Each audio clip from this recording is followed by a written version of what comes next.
ఈ బాదం పప్పు ఆరోగ్యానికి బలానికి చాలా మంచిది. ఇవన్నీ గుడ్ కొలెస్ట్రాల్ని పెంచుతాయి, ఒమేగా 3 ఫ్యాటీ యాసిడ్స్ని బాగా కలిగి ఉంటాయి, హార్ట్కి చాలా మంచిదన్నమాట. కాకపోతే కాస్ట్ని దృష్టిలో పెట్టుకుని అందరూ తినడానికి అవకాశం ఉండకపోవచ్చు, కానీ అవకాశం ఉన్న వారి వరకు తినొచ్చు. మరి అలాంటి బాదం పప్పుని ఎలా తినాలి, ఏమి లాభాలు వస్తాయి అనే విషయాలు కొంత అవగాహన మీకు ఈరోజు. 100 గ్రాముల బాదం పప్పులు తీసుకుంటే అందులో శక్తి 655 క్యాలరీల శక్తి.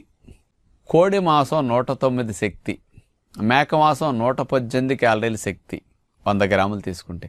కోడిగుడ్డు 60 గ్రాముల బరువు ఉంటుంది, 72 క్యాలరీల శక్తి.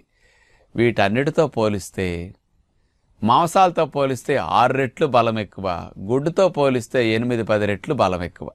అంత ఎక్కువ బలం బాదం పప్పులు. ఆ కాస్ట్కు తగ్గ